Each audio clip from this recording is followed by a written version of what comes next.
우리는 미쳤다 그렇게 이야기를 하면은 사실 이 단어가 미쳤다, 제정신이 아니다 이런 단어가 맞죠. 그런데 그런 뜻으로 쓸 일이 우리 생활에 별로 없습니다. 우리가 누군가를 보고 저 사람 혹은 당신은 미쳤다 이렇게 이야기를 할 때 요즘 우리나라 분위기를 보면 이거 인격 모독이다, 나를 보고 정신질환자라고 했다, 그래서 저 사람이 나를 정신병원에 감금하려고 지금 저런 이야기를 했다, 이렇게 가면 정말 너무 간 것이다 그렇게 볼 수 있겠죠. 그런데 그렇게 이야기를 해가면서 다투는 사람도 있기는 있습니다. 어떻든 우리 한국말에서 미쳤다라고 하는 말은 원래는 insane, 제정신이 아니다, 정신 능력에 문제가 있다 이런 표현이기는 하지만 실제로 우리 국어에서 그 말을, 우리 한국인들이 그 말을 쓸 때는 그런 뜻으로 쓰지는 않습니다. 우리가 알고 있는 의미가 있는 것이죠. 가령 저 사람 미쳤나 봐, 저 사람 미쳤어 이렇게 이야기할 때는 어머 저렇게 하면 안 되는데 저렇게 하네, 이 정도 느낌이라고 보면 될 겁니다. 그런데 요즘에 우리 일반 대중이 이 미쳤다라는 말을 전혀 다르게 쓰고 있는 겁니다. 이상하다. 경치가 대단히 아름다운 그런 곳에 가서 보고는 여기 어때요? 라고 물으면 경치가 미쳤다, 미쳤네 이렇게 이야기를 합니다. 또 음식을 잘 대접하겠다 해서 좋은 음식을 이렇게 차려놓고 맛보게 하면은 한 젓가락 해서 입에 넣고는 와 이거 음식이 미쳤네 이렇게 이야기를 합니다. 또는 어떤 일을 할 때 그 사람에게 이런 절차로 이렇게 일을 같이 해나가다 보면은 또 영락없이 미쳤다 소리가 나오는 겁니다. 그래서 인터넷을 한번 찾아보면 이게 이제는 상용어가 됐습니다. 이런 거죠. 어디 카페 분위기가 미쳤다. 이거 그 카페 칭찬하는 것이고 광고하고 싶을 때 이렇게 씁니다. 또 어느 고깃집에 고기 맛이 미쳤다. 단체로 가면서 우리 참 좋았다. 그런 이야기를 또 이렇게 하는 것이죠. 심지어 이 YBM 토익 같은 데는 아주 그 대표적인 학원이죠. 거기에서 이렇게 붙여놨습니다. 미친 토익. 아마 여러분도 이런 식의 그 용례, 말을 이렇게 쓰는 거 많이 경험을 했을 것이고 그 뜻도 알고 있을 것이고 또 그리고 상당수는 계속 뭐라고 하지는 못해도 불편함을 느껴왔을 겁니다. 이 미쳤다가 뭔가 처음에 얘기를 했죠.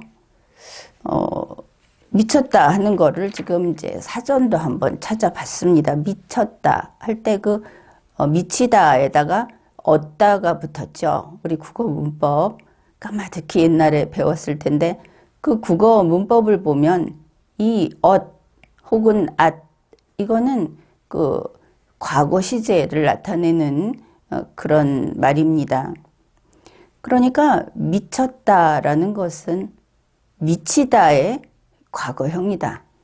그런데 요즘엔 하도 영어가 우리에게 친숙해서 영어식으로 말을 하면 완료형이다. 이렇게 보면은 그게 또 참 의미가 잘 통하죠. 미치다 하면은 그냥 그 현상을 나타내는데 미쳤다. 그러면 저거 확실히 미쳤다. 미치려다가 말았다가 아니고 미쳤다.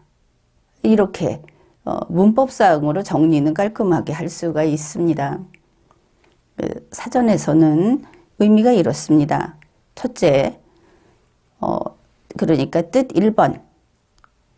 정신에 이상이 생겨 말과 행동을 보통 사람과 다르게 하다. 그것을 미쳤다.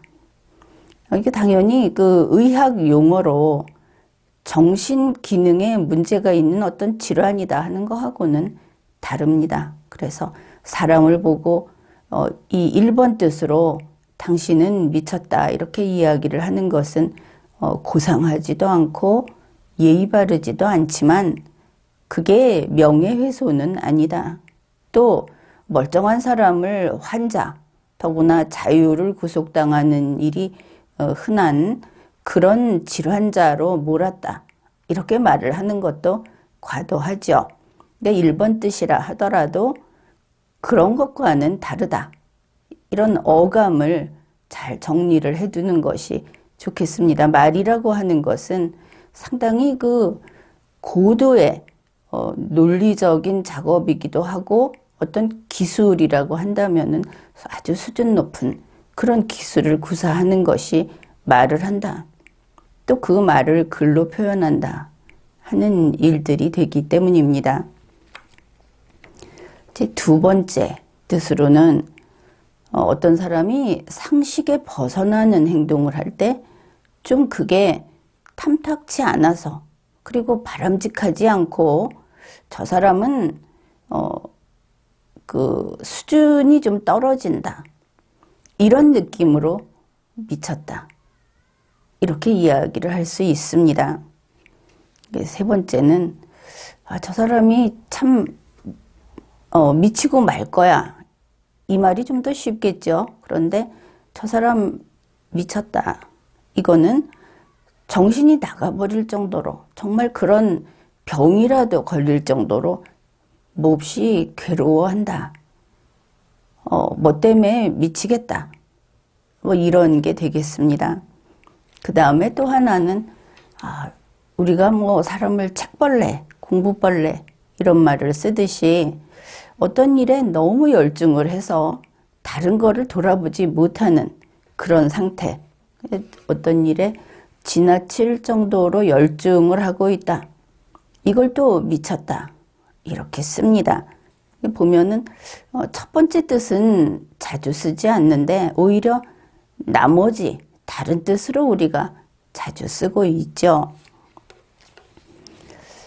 그런데 이야기를 했듯이 요즘에 이 우리 국어에 미쳤다라는 것과는 전혀 다른 뜻으로 다른 용례로 이렇게 쓰이면서 이게 마치 좋아하다 싫어하다라는 것을 표현하는 뭔가가 좋을 때 쓰는 그 공통어, 대표어 이렇게 돼버렸습니다. 이제 누구나 미쳤다 그러면은 이 사람이 흡족해 하는구나. 내가 이번에 이 사람한테 뭔가를 해주려고 한 그 뜻이 제대로 전달되었구나. 이제 이렇게들 받아들입니다. 그런데 이제 외국인의 경우에 어떻겠습니까? 실제로 외국인들이 이렇게 질문을 합니다. 한국어로 미쳤다라는 게 무슨 뜻이냐? 이제 한국어를 배우는 사람들도 많고 또 의사소통을 하는 과정에서 미쳤다고 한 다음에 이걸 찾으면 사전에 제대로 나와 있지 않죠. 뭐 이거는 그냥 슬랭 비슷한 그런 거니까. 그런데 이거를 슬랭에서 그치지를 않고 글로도 쓰고 또 웹소설에도 쓰고 이러면 이게 나중에 소설에서 채집이 된 다음에 사전에 들어간다 하는 것이죠. 지금은 이렇게 사용하는 말을 빈도수로 해가지고 사전에 자꾸 차용을 해서 넣고 있습니다. 그러면 이게 정상적인 어휘로 자리 잡게 되겠죠. 이거를 막고 이거를 바로잡을 그런 일을 하는 전문가들이 없다는 게 문제입니다. 이게 이제 없다고 왜 얘기를 하냐면은 돈이 되지 않기 때문에 어떤 원칙, 어떤 질서라는 거를 지킴으로써 질서가 잡혀 있을 때 사람들이 편안하고 이제 이런 게 원래 그런 건데 요즘은 우리나라는 마치 놀이공원 같습니다. 빨리 움직이죠. 그러니까 언어가 이렇게 돼가는 거에 대해서 아직 뭐 내일도 아닌데 누군가 하겠지. 그런 마음일 수 있는데 불행하게도 그 누군가가 지금으로서는 없다고 볼 수 있다. 그래서 이 국어가 허물어져 가고 있다.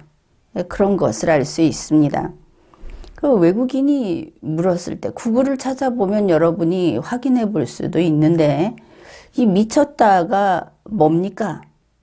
이렇게 물으니까 우리나라 사람들이 아마 그 비율로 따지면 다수가 영어로 crazy라고 답을 해줍니다. 이제 이 crazy라고 하는 것도 물론 그렇죠. 이게 진짜로 진지하게 말이나 행동이 정상이 아닐 때 그때 crazy라고 쓰죠. 그런가 하면 사람이 대단히 화가 나서 이성을 잃어버린 상태, 이것도 crazy라고 씁니다. 말 그대로 미치광이도 crazy라고 쓰고 반어법처럼 정말 자기가 마음에 든다. 근데 이제 감정적인 사람이겠죠. 그럴 때 정말 좋다 하는 것을 crazy라고 쓸 때도 있습니다. 그러면 미쳤다가 crazy인가? 외국인으로선 이게 잘 접합이 안 되겠죠. 근데 좀 드물게 awesome, 그게 이 미쳤다의 뜻이다. 이렇게 써놓은 게 있습니다. 뭐 awesome이라는 거는 이제 감탄할 만한, 굉장한 뭐 이런 뜻이 되겠죠. 그리고 기가 막히게 좋다. 이럴 때 awesome이라는 말을 쓸 겁니다. 그런데 좀 흥미로운 것은 똑같은 구글에서 awesome이 한국말로 뭐냐 이렇게 찾으니까 확실하게 한계가 나와 있습니다. 대박 이렇게 나와 있습니다. 요즘에 미쳤다를 남발하는 그런 일반인들이 사실 얼마 전만 해도 대박 이런 소리 뭐 하면 그냥 대박 아무데나 갖다 썼죠. 지금은 이걸 구분해서 쓰는 걸로 알고 있습니다. 그런데 결국은 보면 그 뜻이 그 뜻이다 싶죠. 그런데 이 답변을 해준 사람이 미쳤다는 대박이다 이렇게 답변을 해줬습니다. 그러면 이게 옳은 것인가? 뜻으로 봐서는 옳은 것 같죠. 그러면 이게 시기별로 어떤 유행을 타는 그런 슬랭인가? 이렇게도 보입니다. 어떻든 그런 뜻으로 통용이 되고 있다. 그런데 문제는 이런 식의 표현들, 우리가 보통 그렇죠.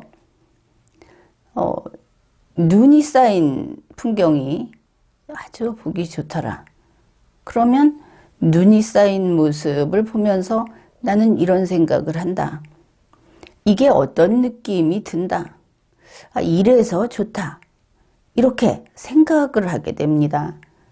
그 중에서도 그 많은 것들 중에서도 자기 말을 들을 상대, 자기 옆에 있는 사람이라든지 또 이렇게 앞에 있는 방송을 하게 된다든지 할 때 그 중에 나는 이 느낌을 전달하고 이 느낌을 여러분하고 공유하고 싶다 하는 걸 선택해서 이야기를 합니다.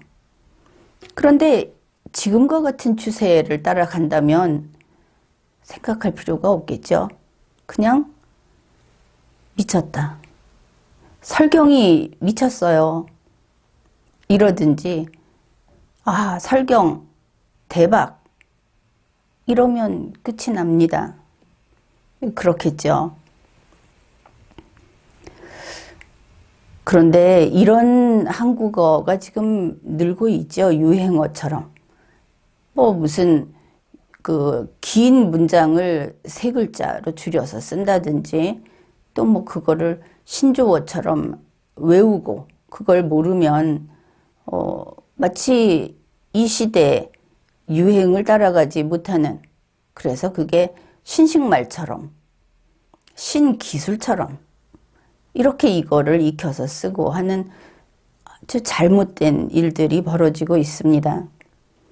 그 외국인들이 그 우리 한국어를 한국어 교육기관이라든지 교육 시스템을 통해서 배우게 되면 이런 걸 먼저 배우지는 않죠.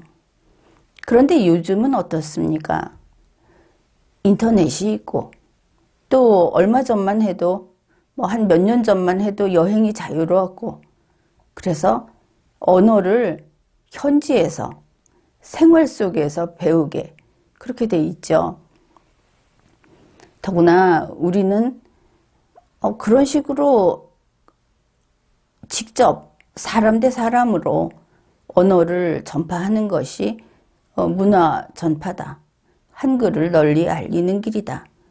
그래서 정책적으로 이것을 또 지원을 한 그런 것도 있습니다. 그러면 어떻게 되는가? 실제로 외국인들이 몇몇이 그런 이야기를 하는 걸 들었는데 이러는 겁니다. 한국 참 깨끗하고 사람들이 친절하고 좋다. 그리고 한국어는 단어 몇 개만 가지면 모든 데 다 쓸 수 있게 정말 한국은 선진국이다.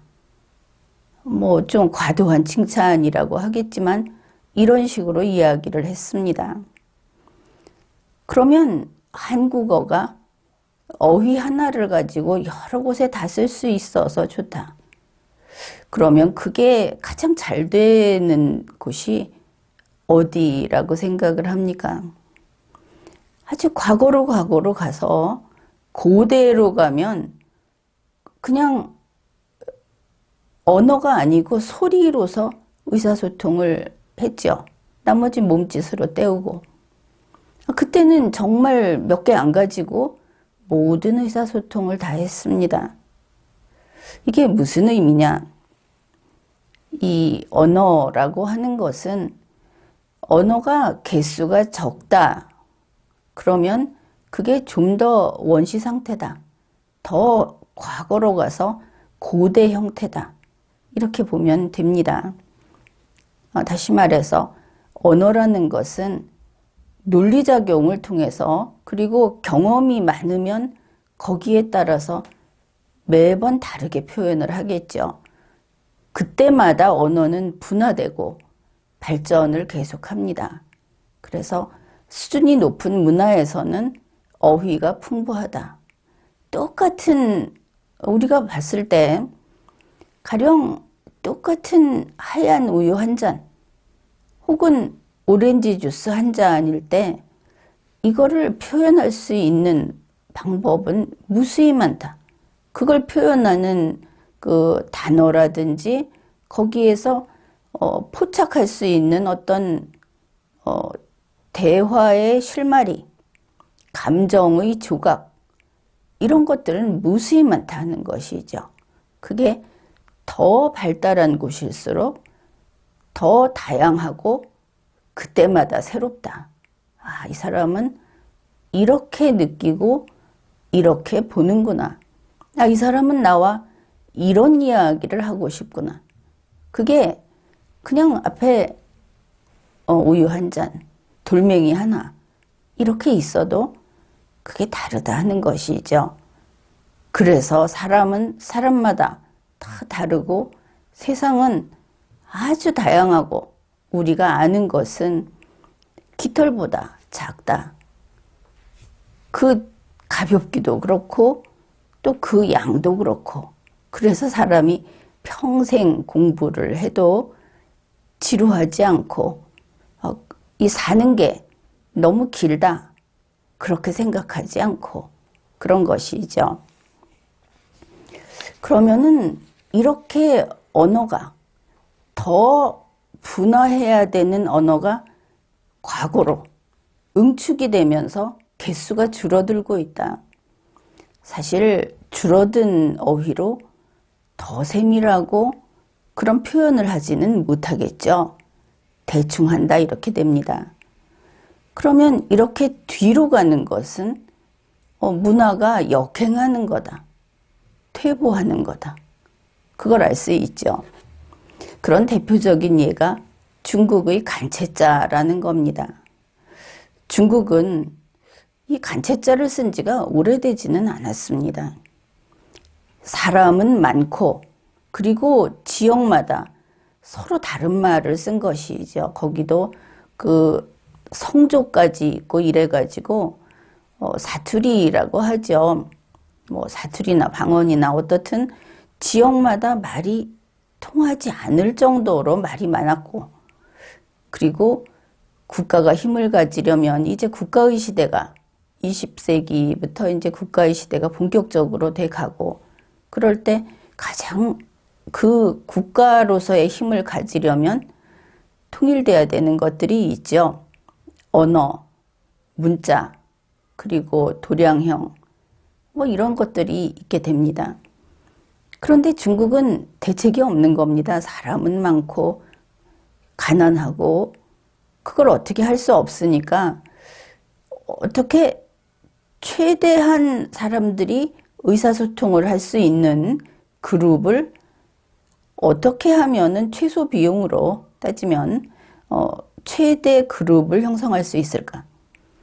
그래서 만들어낸 것이 간체자라는 겁니다. 지금 중국어를 배우는 사람들은 간체자를 주로 배우죠. 간체자가 익히기도 쉽고 뭐 그런 면은 있습니다. 그런데 분명한 것은 우리가 지금 당장 20세기 초 중국에서 나온 수많은 문헌이라든지 역사 자료 같은 걸 읽으려면 간체자로 안 됩니다. 갖은 한자, 지금 대만에서 쓰고 있는 그 갖은 한자를 써야 하는 것이죠. 그런데 간체자를 한 몇십 년 쓴 사람들은 갖은 한자를 읽을 수 있다고 해서 그 뜻, 이걸 풀어내지 못합니다. 중국이 간체자를 통해서 현대 국가를 키워가는 데는 성공을 했지만 그들이 자랑하는 그 수천 년 과거하고 단절이 돼버린 겁니다. 문화를 그냥 흘러보낸 것이죠. 그러면 꼭 그렇게만 가는가? 중국은 인구가 많으니까 그 중에 지식인들, 고도의 그 두뇌 능력을 지닌 지식인들은 지금도 갖은 한자를 배웁니다. 간체자만 배우지 않는 것이죠. 중국 학술원 같은 데를 들어가 보면 논문을 썼는데 그 간체자로 쓰지 않았습니다. 그 사람들은 갖은 한자를 같이 씁니다. 이러면 어떻게 됩니까? 옛날에 의사들이 뭐 라틴어로 처방전을 썼다 이런 얘기가 있었죠. 이 언어라고 하는 것은 언어를 공통으로 쓴다. 우리가 한글을 다 같이 쓴다. 뭐 한글 속에 한자 어휘도 많이 들어있지만 그게 평등의 기준입니다. 자유의 기준인 것이죠. 자유와 평등을 가장 원론적으로 이야기를 했을 때 말도 모르고 글자도 모르는데 무슨 자유와 평등입니까? 이쪽에서 무시는 안 할 수 있죠. 그런데 사람이 상대방의 호의에 기대서 사는 그런 인생을 살아서 되겠습니까?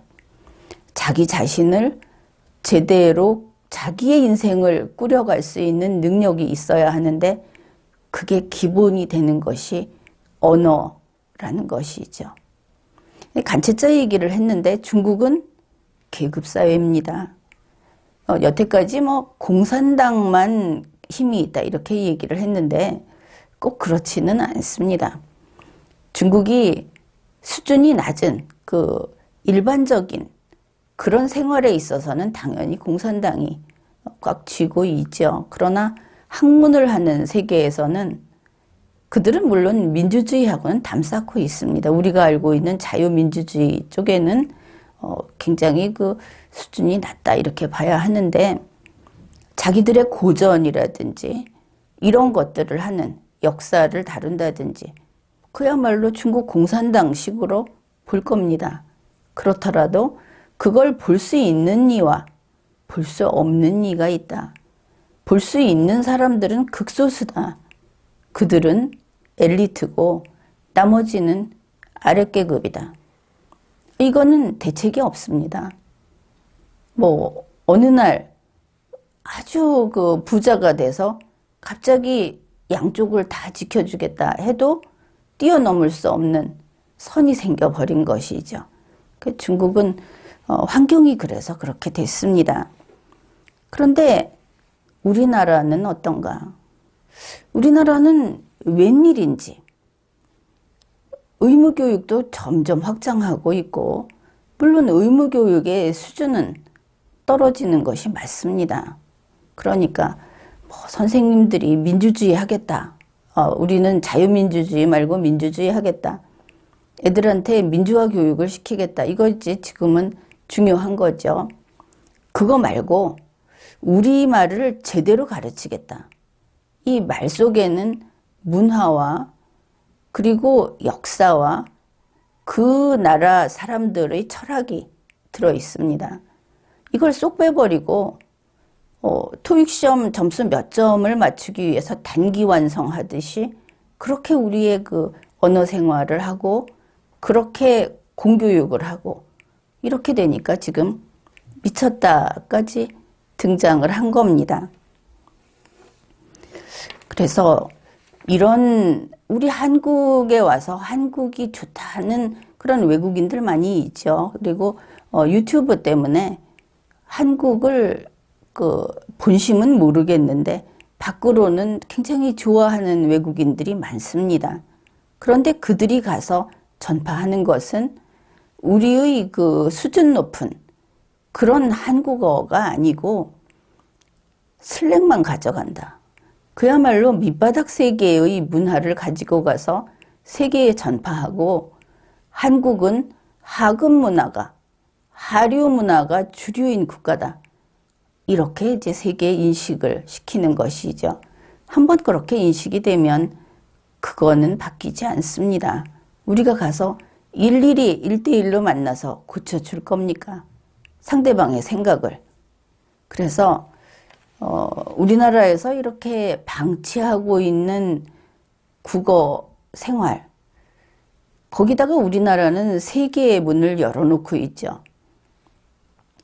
그러니 자발적으로 이 언어를 실어 나르는 수많은 세계인들이 수준 낮은 그런 우리 한글, 한국어를 가지고 간다. 한국말 잘한다는 외국인들, 여러분이 동영상이라든지 이런 데서 보면 유행어를 막 씁니다. 그런데 다 창피해서 얼굴을 붉힐 정도로 그런 천박한 언어를 쓰는 것이죠. 지금은 방송을 하는 사람들, 또 직업적으로 어떤 안내하고 설명하는 사람들도 언어를 제대로 쓰지 못합니다. 서울말 이렇게 얘기를 했는데 그게 꼭 서울말이 아니고, 원래 우리 국어라고 하는 것은 전국에서 반듯하게 쓰죠. 그게 지식인, 지성인들이 쓰는, 또 반듯한 모든 사람들이 쓰는 그런 말입니다. 그런데 지금 다르게 쓰이고 있는 겁니다. 어조도 굉장히 이상합니다.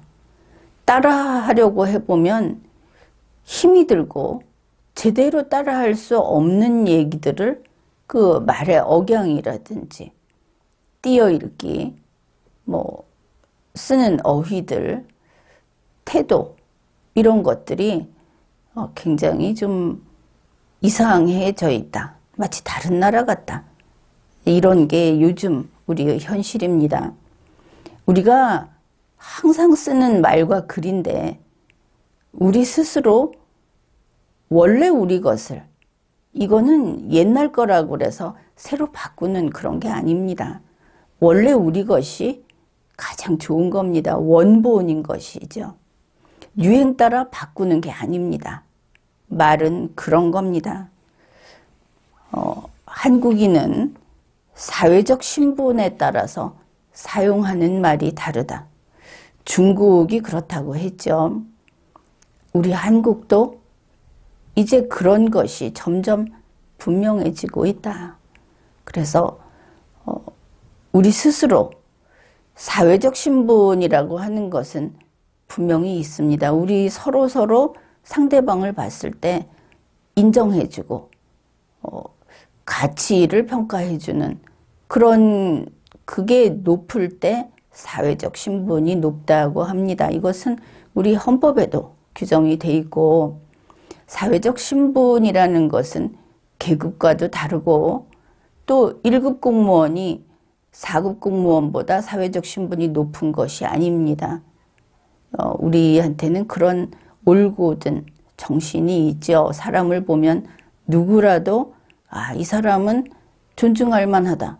인간의 존엄성은 다 똑같은데 그 중에도 존중할 만하다.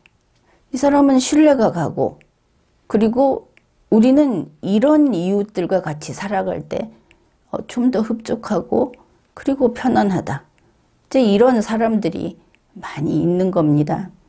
그런 사람들이 쓰는 한국어 그것하고 요즘 자꾸 사람들 눈에 보이는 카메라 앞에 마이크 앞에 이렇게 나와서 대중들에게 보이는 그 한국어는 상당히 다르다. 그래서 우리가 말과 글을 쓸 때 항상 가지런히 자기를 옷을 잘 여미고 반듯한 자세를 취하듯이 말을 할 때도 그렇게 해야 하겠다. 이제 그런 이야기를 했습니다. 미쳤다라는 말은 이제 좀 풀어서 구체적으로 왜 미쳤는지, 왜 미치겠는지, 그래 미쳐서 어쩌자는 건지 그런 이야기를 하는 것을 시작으로 해서 서서히 제대로 된 표현으로 우리 돌아가자. 이제 그렇게 제안을 합니다. 지금까지 리걸마인드 연구소였습니다.